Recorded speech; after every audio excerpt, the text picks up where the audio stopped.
Here's a rewritten version of the story as one continuous, flowing narrative with no headings, no section breaks, and no expansions, just a smoother, more natural retelling in the same dramatic voice and length. So there I was, handcuffed in my own driveway at 9 o'clock on a Tuesday night after grinding through a 14-hour shift in 118-degree heat. My neighbor Brenda Kensington stood 10 feet away, filming the whole thing on her iPhone like she'd just busted a serial killer. 3 squad cars lit up the street with flashing red and blue, turning our quiet cul-de-sac into a crime scene circus while the entire HOA board lined up on my lawn staring at me like I was public enemy number one.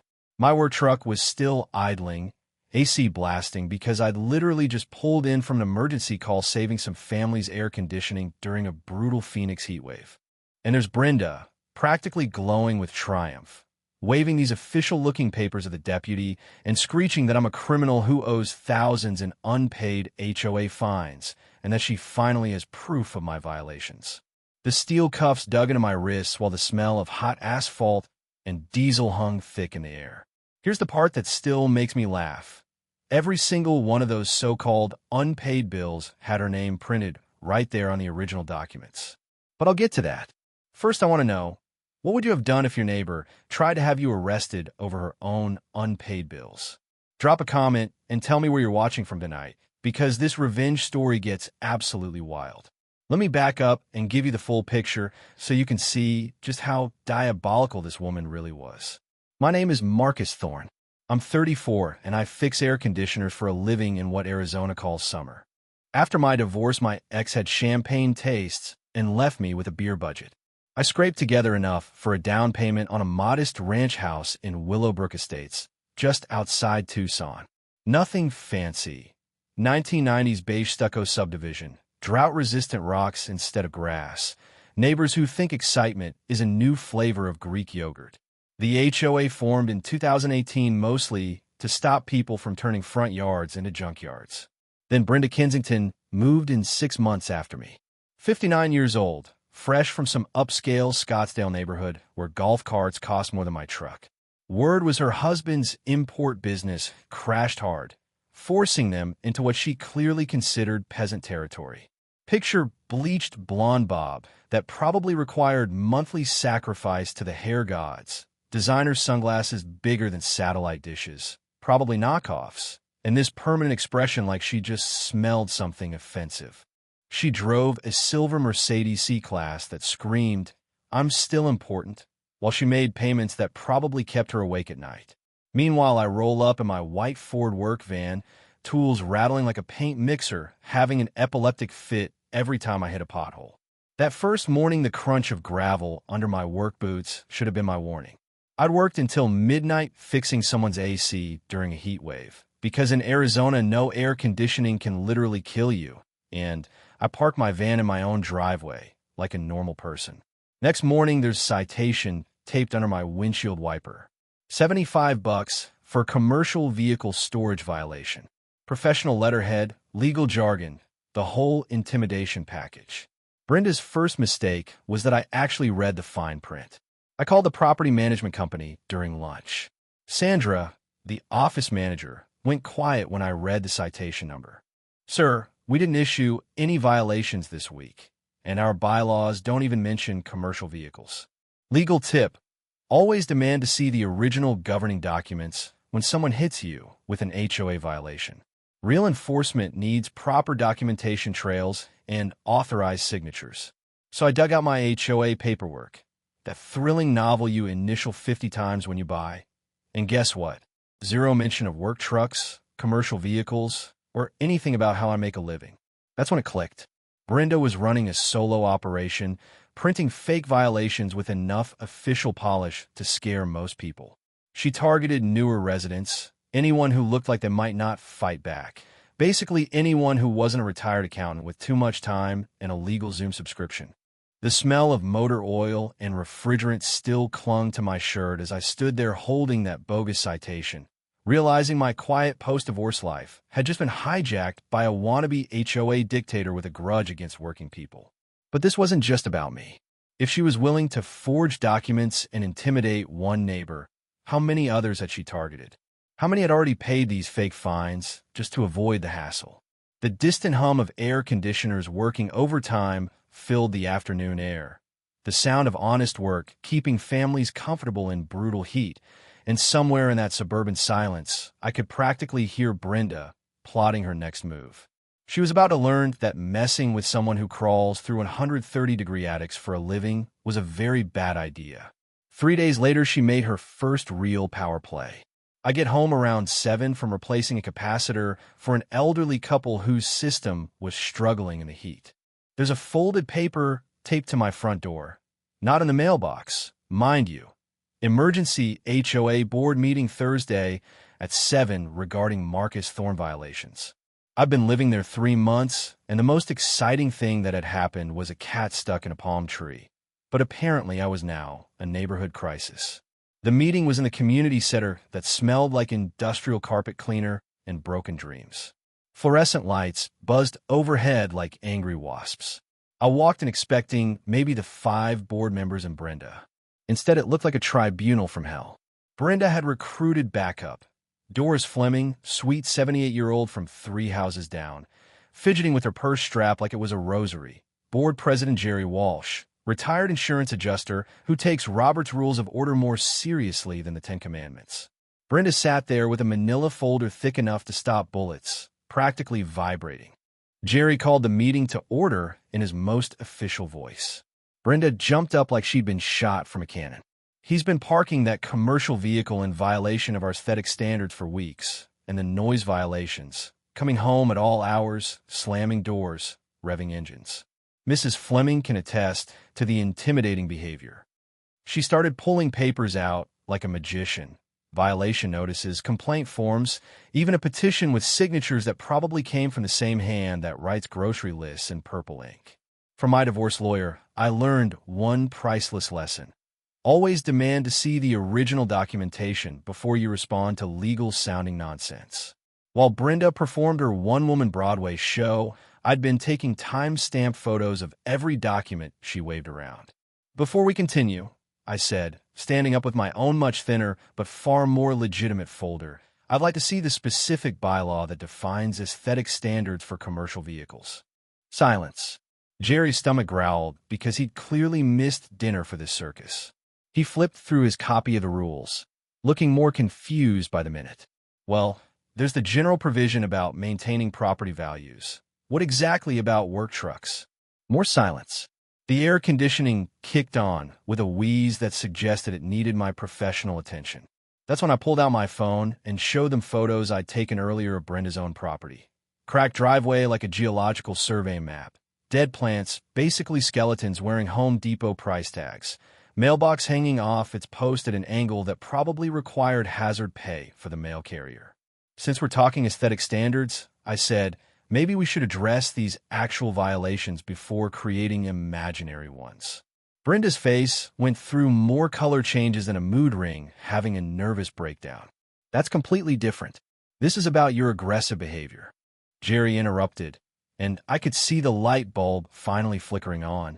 Ma'am, do you have documentation that Mr. Thorne has actually violated any specific bylaw? That's when poor Doris dropped the bombshell. She'd been taking notes during Brenda's recruitment visit.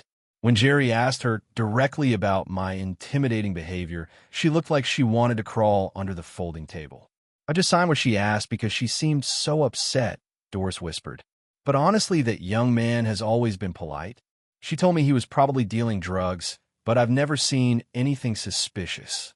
I think she just doesn't like working people. The room temperature dropped 20 degrees.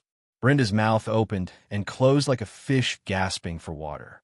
The meeting fell apart faster than a dollar store umbrella in a hurricane. Jerry called a recess. The board huddled, then came back looking like he'd rather be getting a root canal. Due to procedural irregularities, we're tabling this matter pending further review. But as everyone filed out, Brenda cornered Jerry and suggested they impose a $25 monthly monitoring fee on my property until my compliance could be verified. $25 might not sound like much, but it was the principle. This woman was literally trying to tax me for existing. Walking back to my truck, I could smell desert sage mixing with whatever industrial disinfectant they used in the community center. Doors caught up with me in the parking lot, shoes crunching on gravel. "I'm sorry about all this. That woman made it sound like you were some kind of criminal. She's got a real problem with people who work with their hands." That's when I realized this wasn't going to end with one meeting. Brenda had tasted blood, and she was just getting started. 2 weeks later, she decided to bring in the nuclear option. I'm under the hood of my truck one Saturday morning, replacing a squealing belt when a white county pickup rolls into my driveway. Out steps a guy in a polo shirt with a clipboard. Nothing good ever comes from a man with a clipboard and government credentials. "Marcus Thorne." "That's me," I say, wiping grease off my hand with a shop rag older than some of my tools. "I'm Inspector Davidson, Maricopa County Code Enforcement. We received a complaint that you're operating an unlicensed commercial business from this residential property." The smell of motor oil mixed with bone-dry Arizona heat hit me like a slap. Someone had actually called the county and reported me for, what exactly? Existing while blue-collar. Davidson flips through his paperwork. Unlicensed HVAC repair operation, commercial equipment storage, customer vehicles regularly on the property, excessive noise from power tools, and, he squints, possible hazardous material storage. I looked around my perfectly normal suburban driveway. Where exactly are these customer vehicles and hazardous materials? Confusion spread across his face when he realized my commercial operation consisted of one work truck, a garage with lawn equipment, and zero evidence of anything business-related. He spent 30 minutes walking the property, taking photos of my empty garage, my tool-free driveway, my complete lack of customer vehicles or hazardous materials. The man looked like someone sent to hunt unicorns. Bureaucrats hate wasting time on bogus complaints almost as much as they hate the people who file them. When I explained Brenda's fake violation campaign, Davidson closed his clipboard with a snap. "Not only is there no evidence of commercial activity here, but filing false reports with county code enforcement is a Class 1 misdemeanor. Someone's wasting taxpayer resources." After he left with a promise to flag future complaints from my address as potentially frivolous, I realized Brenda had just made a critical error. She'd escalated to government agencies. Now, there was an official paper trail of her harassment. That afternoon, I started my own investigation. I took a neighborhood walk with my phone camera ready, documenting property conditions and talking to people about their own Brenda experiences. What I discovered would have made a fraud investigator weep with joy. Janet Mueller 2 Streets overshowed me a $150 fine for unauthorized landscaping modifications. Her crime was planting tomatoes in her backyard. Bob Richardson got hit for $200 for replacing his warped front door with an identical model. Brenda called it architectural modifications without board approval. But the real gold came from Lisa Santos, a single mom who'd actually paid one of the fake fines. She mailed a $75 check to APO, Box for HOA Violation Processing. The check was made out to Community Standards Processing LLC, registered under, wait for it, B. Kensington. That's when everything clicked. This wasn't harassment. This was straight-up fraud. Brenda was collecting real money for fake violations and pocketing it herself. My phone buzzed with a text from an unknown number. "Your employer has been contacted about your illegal business activities. Stop harassing senior residents, or there will be serious consequences." I looked toward Brenda's house, 3 doors down. Her silver Mercedes sat in the driveway, and I swear the curtain twitched like she was watching my reaction. She just handed me the evidence I needed to destroy her. Monday morning, 2 police cruisers pull up while I'm loading my truck. Officer Martinez steps out looking like he'd rather be directing traffic than dealing with whatever suburban drama landed on his desk. "Marcus Thorne, we need you to come downtown for questioning regarding a criminal threat incident that occurred yesterday evening." Criminal threats. Yesterday at 8 p.m. I was in Chandler installing a condenser unit for the Johnson family with GPS tracking and a customer signature proving I was 40 miles away. 25 minutes later, I'm in interview room B at the sheriff's office, smelling industrial coffee and crushed hopes. Martinez spreads out my work orders, GPS data, customer signatures. According to these, you were nowhere near Willowbrook Estates when this alleged incident occurred. He leans back. This isn't the first complaint we've received about you from Ms. Kensington, is it? That's when I told him everything. The fake HOA violations, the fraudulent code enforcement complaint, the escalating pattern of harassment. Martinez took notes, asked pointed questions, and gradually shifted from suspicious cop to interested investigator. No charges will be filed because it's impossible to threaten someone when you're 40 miles away with GPS proof. But this is the fourth complaint we've received from her in 6 weeks. We're starting to recognize a pattern. When I got home, Janet Mueller flagged me down. She'd organized an impromptu neighborhood meeting in her driveway. Half the street had Brenda's stories. Bob Richardson, retired accountant and spreadsheet wizard, had compiled every fake violation she'd issued over 18 months. 14 households, 47 separate violations, attempted collections totaling $3,400. Lisa Santos brought her canceled check. The payment wasn't made out to the HOA or the management company. It went to a fake LLC tied to Brenda. This wasn't harassment anymore. This was wire fraud, mail fraud, identity theft. That evening, Detective Rodriguez, for financial crimes, called personally. Bring everything you've got tomorrow. We're opening a formal investigation. As the desert sunset painted my windows gold and crimson, I sat at my kitchen table, organizing evidence that would probably send Brenda to federal prison. Her own greed and escalating threats had built the case against her better than any prosecutor could have planned. Wednesday afternoon in Rodriguez's office, smelling burnt coffee and justice, Bob Richardson sat with his laptop open like a forensic accountant who'd just discovered buried treasure. Rodriguez spread our evidence across his desk. What you've stumbled on here is way bigger than neighborhood harassment. This is organized fraud with federal implications. Bob pulled up a spreadsheet tracing every fraudulent payment. 7 residents paid, fake fines totaling $3,200, all deposited into accounts controlled by Brenda Kensington. Rodriguez opened a thick file. I ran a background check. Brenda's financial situation makes the Titanic look seaworthy. Husband's business collapsed, owing $340,000 to creditors. Mortgage 4 months behind. Mercedes lease in default. Credit cards maxed at $52,000. She's been using your fake HOA fines to make minimum payments and keep the repo man away. But the real bombshell was next. She's been running this exact scam for over 3 years. Same fake violations, same collection methods, same targeting of working-class residents. Scottsdale PD was building a case in 2022 when she conveniently disappeared and moved to your neighborhood. He pulled out a photograph that made my stomach drop. Brenda's hands holding a USPS master key, the kind that opens entire neighborhood mailbox clusters. She's been intercepting legitimate HOA communications and replacing them with her fakes. Mail theft, identity theft, wire fraud, conspiracy across state lines. Conservative estimate, $15,000 over 3 years, but federal charges carry 20-year sentences because she crossed state lines and used postal services. Rodriguez smiled for the first time. Now I get arrest warrants, and we shut down a multi-year criminal enterprise masquerading as neighborhood drama. Walking out of that police station felt like stepping into a different world. For months, Brenda had made me question my sanity. Turns out, I'd been the target of a sophisticated criminal operation. Friday evening, Janet Mueller's dining room looked like an FBI field office. Detective Rodriguez settled into a floral chair and spread out paperwork. Federal prosecutors want this case bulletproof before we move to arrest. Bob had created the Brenda prosecution package, color-coded folders for fraudulent violations, threatening communications, financial crimes.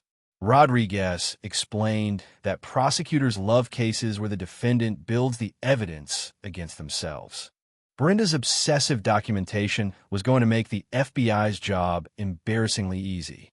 Search warrant executed that afternoon turned up letterhead templates, fake company stamps, P.O. box keys she wasn't authorized to possess, financial records documenting fraud across 2 counties. Conservative estimate, $18,000 over 3 years with potential tax evasion charges. Wire fraud carries 20 years maximum, Mail fraud, another 20. Identity theft adds mandatory minimums. Arrest scheduled for Monday, 6 a.m. Saturday morning, my phone rang. Janet. You need to see this. 20 minutes later, I'm staring at her house, egged. Liar spray-painted in neon orange across the garage door. Garbage scattered like confetti from hell. Security camera caught a figure in dark clothing and baseball cap, but the silver Mercedes parked half a block away was a neon sign screaming Brenda. She was escalating. Cornered animals get desperate. Bob called an hour later. Someone called his former employer claiming he was embezzling client funds. Lisa Santos got anonymous complaints to Child Protective Services alleging neglect and drug use. CPS showed up requiring her to prove she wasn't a danger to her 8-year-old. The caseworker was apologetic but legally required to investigate. Took 3 hours to clear. Sunday morning, she created fake social media profiles and posted warnings in every local Facebook group claiming we were running an insurance scam, intimidating seniors, possibly trafficking drugs. The posts were unhinged but contained enough personal information about addresses, work schedules, and family situations to cross into stalking and harassment. Rodriguez arrived with a grim expression. Your neighbor had a busy weekend. False reports to 4 agencies, property vandalism, cyberstalking, attempted witness intimidation. She even tried to bribe Doris Fleming with $500 cash to recant her statement. That evening, as desert twilight painted the sky orange and purple, we sat on my back patio reviewing the escalation. Rodriguez shook his head at the latest anonymous threat text. 24 hours. She just has to make it 24 hours without committing another felony.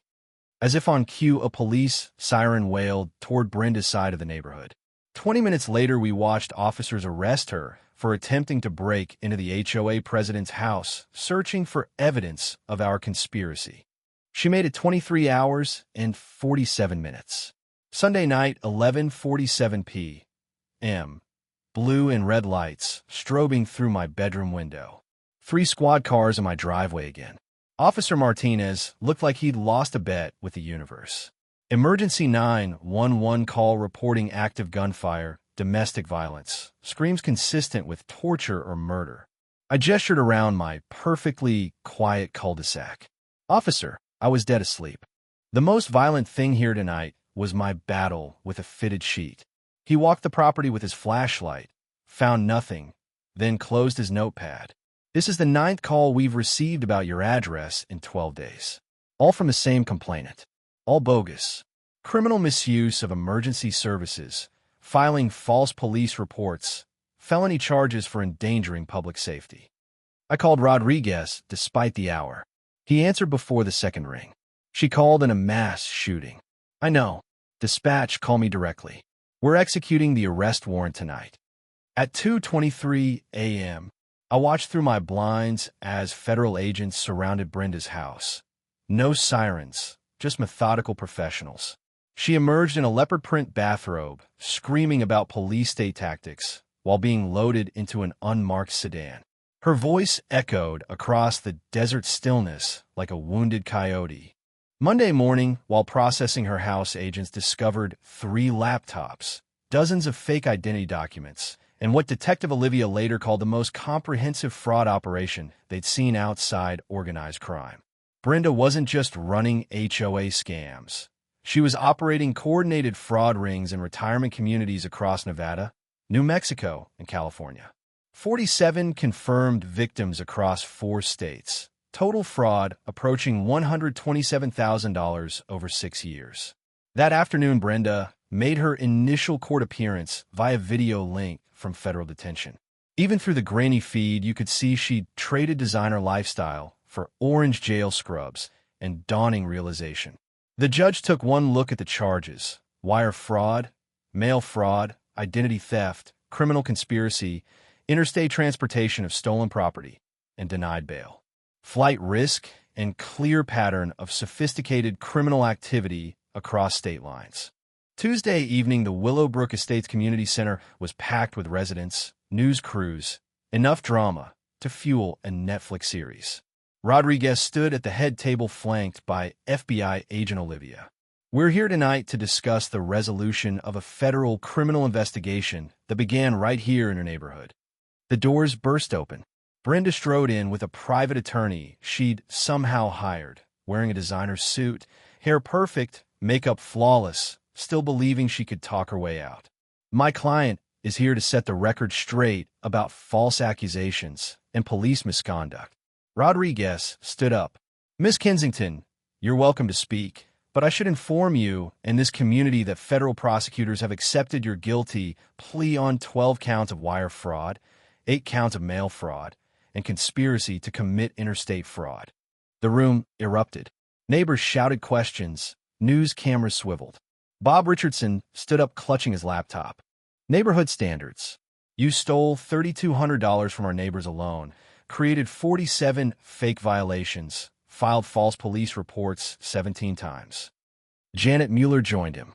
You terrorized 12 families, made Lisa Santos afraid to let her son play outside, convinced elderly residents they were criminals for planting tomatoes in their own yards. I stood up in the back and the crowd quieted. Brenda, you spent months trying to convince everyone I was the problem, that I was disrupting harmony, intimidating seniors, threatening property values. But the real problem was that you turned our neighborhood into your personal ATM, terrorized families trying to live their lives, used law enforcement as your personal attack dogs. The real crime wasn't the $127,000 you stole. It was destroying the trust that makes communities work. But here's the beautiful thing about trust. When good people work together, it can be rebuilt. Rodriguez stepped forward with the sentencing document. Brenda Kensington, federal court has sentenced you to 8 years in prison, full restitution to all victims, and a lifetime ban from serving in any HOA capacity. The room exploded in applause like thunder rolling across the Arizona desert. As federal marshals escorted her past news cameras and neighbors she'd terrorized, she turned back one last time and looked directly at me. I smiled and waved goodbye. 6 months later, I'm standing in my driveway, watching the moving truck pull away from Brenda's old house. The new owners, a young couple with twin toddlers, wave from their porch as their kids chase each other around the yard, filling the space with laughter that had been missing for way too long. Brenda served 18 months in federal prison before supervised probation, paid full restitution across 4 states. The Mercedes got repoed, the designer lifestyle liquidated. Last I heard, she was working at a call center in Tucson under strict financial monitoring. But what really mattered was what we built after she was gone. The Willowbrook Community Coalition started as our little group of fraud victims and became something bigger, an HOA oversight committee with independent financial auditing and transparent violation procedures. Bob developed the Richardson Protocol, a simple checklist HOA residents across Arizona now use to verify legitimate enforcement actions. Janet started monthly new neighbor welcome gatherings explaining people's rights. Lisa Santos runs our Community Kids Activities program. Last month's talent show raised $2,400 for local schools. Doris Fleming organized a community garden where people talk instead of report each other. The Willowbrook Community Fund we established with recovered fraud money provided trade school scholarships, emergency medical assistance, and funding for the annual block party that's become legendary. My business grew 40% through word-of-mouth referrals from neighbors who appreciated someone willing to stand up to bullies. I hired 2 employees, bought a second truck, park it proudly in my driveway every night without worrying about fake violations. The personal stuff worked out too. Janet's sister Carol moved to Phoenix last year, and we've been dating 8 months. Surviving suburban warfare together turns out to be pretty good relationship prep. The media attention led to the Willowbrook Act, new state legislation requiring HOA management companies to implement fraud prevention protocols and giving residents clearer legal recourse against harassment. Last week, I got a call from a guy in Flagstaff whose HOA president was pulling the same scam. He found our story online, documented everything, and called the FBI Financial Crimes Unit. My story helped stop another fraud before it got worse. These days when I come home, the smell of desert sage mixing with barbecue smoke doesn't remind me of harassment. It smells like home. My phone's buzzing now with a text from Bob. Community meeting tonight discussing the new playground proposal, and Channel 12 want to follow up on the Willowbrook model spreading to other states.